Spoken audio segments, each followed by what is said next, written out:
Hey, what's up, guys? It's Movie Man 247 back with part two. I think I left saying I was talking about the speaker layouts in the Magnolia Center, and that if you want a good listening experience, sometimes it's hard to get a good listening experience in the Magnolia Center because they have so many speakers, and it depends on how the setup is because I think when I was listening to the SBS Ultra 6 SB16, and I think they had it with some Sonos speakers, and it seemed like that the Sonos speakers was not crossed over at 80 hertz. I mean, it should have been crossed over at least at 80 hertz or something. It was like it was the bass.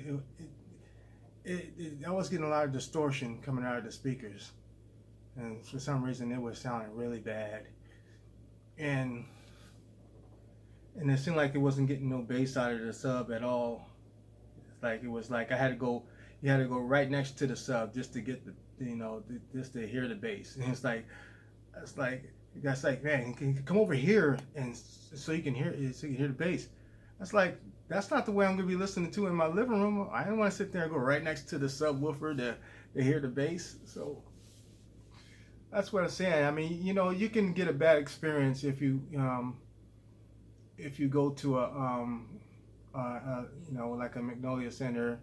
Sometimes, I mean, I went to different ones, and I got good experiences and I had bad experiences. So it's like hit or miss. So you're not going to get the best experience every time you go down there. It's got to be something that they took the time and specifically set up that set of speakers with the amp, and and placed it properly, and then had and set it up correctly. So but what I'm trying to say is the best thing to do is to bite the bullet and purchase something, and if you don't like it, return it right away before the return date. And don't worry about that break-in period for speakers, because that stuff is bullcrap. It's true, but it's not true. It doesn't take 90 days or 120 days to break in speakers. It takes, as soon as you start playing a speaker, it's broke in, and that's including subwoofers. They break in as soon as you start playing them. Just like within playing some heavy bass music, it's gonna break in. So don't believe that break-in period. It sound like some marketing crap and everything. Snake oil alert. I mean, sure, you gotta use common sense in these kind of things. Also, like I said, there's a lot of good speaker companies out there. I had a good experience with some the RF7s, the listening experience. Those are some great speakers. The reviews are great, and I listen to them in person, and they sound great. Those are really expensive speakers, though. Those are some speakers I might get for my for like a 2-channel listening room, and that's without no sub or anything. Just listening to those speakers, I think they do well without a sub. I actually have some RF 52s in my storage. I've had those for since 2006, and they fill the room up. So if you got depending on what room you have, you gotta be careful with speakers you buy, because some speakers can blow you out the room.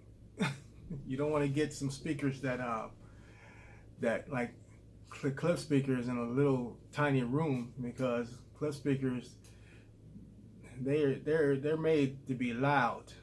I mean, it only takes a little bit of power. I mean, that's the reason why they're sold the most, because you don't need a lot of power, because the receivers that they sell, they don't come with a lot of power. They got that exaggerated power, saying that they're they say that, oh, this is 140 watts per channel, but it's only 2-channel driven. So you don't want to rely on what the manufacturers say, because it's a bunch of marketing. and then, they don't tell the truth. That's why I was telling you should go to that site like Audioholics so they can, so you can get the truth on stuff like that. And join AV forums and stuff. It's like, and get the correct information. Because, like I said, there's definitely a lot of snake oil and a lot of marketing when it comes to this audio equipment. Me, I come from I used to record music, and I was into competition car audio, which I think is a lot harder than doing home cinema, because building boxes, the correct size boxes for for a car stereo to get a good image inside of a car and get distortion free. It's a lot harder than doing a home cinema. So this stuff is real simple to me. But then back to the speakers. As I said, there's a lot of speakers out there. I mean, because it seems like on the internet, on YouTube, it's only two speakers that this comes up all the time. It's Klipsch and the SVS. It's like no other speakers exist. That's why I said you need to go to Audioholics website, like Z Reviews, and see other speakers out there that might be for you. Because, you make sure that that if you're not going to run, if those speakers that you get is not efficient like Klipsch, then you probably want to stick with Klipsch, because if you got to buy an amplifier, or an AV receiver, you better at least get some with some pre-outs so you can add some separate amplifiers on it, because you can probably burn out that amplifier trying to push less efficient speakers unless they're Klipsch. The Klipsch speakers are efficient, for these amplifiers. That's why they say, well, that's why they sell a lot of speakers. Klipsch sell a lot of speakers because these new amplifiers they got nowadays, they're weak, man. They don't have a lot of power. The older ones, you can tell by how much they weigh. The old amplifiers, man, you sit there, you need a forklift to carry them. The new ones, I can balance it with one hand. I can go like this, throw it up in the air, one hand. They're real light because they got to put all that new stuff, technology in there. They short us on the power, so the transformer in there is like 0 to minimum. And I think like Pioneer, they have like a D class amplifier, which is that's why I got mine. So it's got a lot more power that I can turn the volume up louder on those. It's D class amplifiers, but I don't if you're an audiophile, it's like you want an AB amplifier. But they're not making really good AB amplifiers anymore unless you buy a separate. And anyways, I was going to tell you about some of the sites that I like on YouTube for home theater. One of the sites I like is the Home Cinema Experience. That was the first site that got me hooked in home theater. Andrew Robinson, Home Theater Geeks, Z Reviews, Zero Fidelity. There's a lot more, but these are the ones that stand out to me. AV Forum, I like theirs. So there's quite a few good sites out there, and a lot of good information. I will link the information and some of the ones that I know about in the description, and I hope this helped you guys out.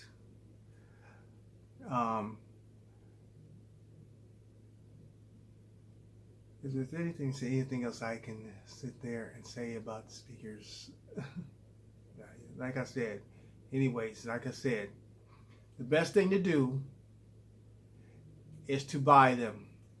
Buy some speakers, bite the bullet, You know, take a chance on some speakers and buy them. If you don't like them, hurry up and send them back. If you're gonna, you know, maybe go into the, if you feel better going, you know, into the store and buying them so you can take them back. But if you buy something through Amazon, you know, I think it's pretty easy to go through Amazon. You can just box them up and then they'll come and pick up the stuff and bring it back. So it's not as hard online as it was before, you know, not the headache. So you can order some stuff on Amazon and you can just actually just send the stuff back. So yeah, so good luck for everybody, you know, who's just starting. You know, I think the first system that the first speakers I fell in love with were actually the Energy Take 5.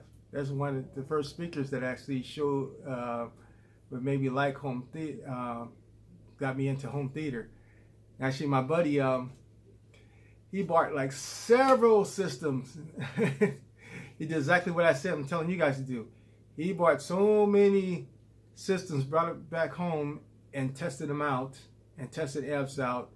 And I was like, what the heck are you doing, man? Why you got all these systems in here? I'm trying to get the right system. And it worked.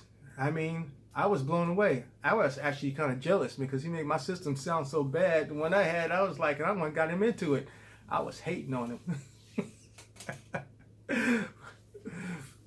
We always laugh about that, but it's like, yeah, because every time I go to have a party at my house, everybody would come to my house and then they listen to my system and it's like, yeah, this sounds okay, but I like Leonardo's. I'll be mad. I got over it, but I stopped being a hater. But anyways, I hope this information is helpful to you.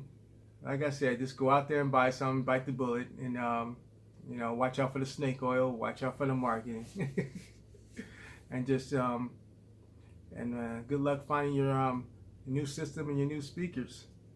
And I'll link these links, and hopefully it'll be helpful for you on your journey to your home theater. Anyway, you guys have a good day, and I'll see you in the next video. Peace.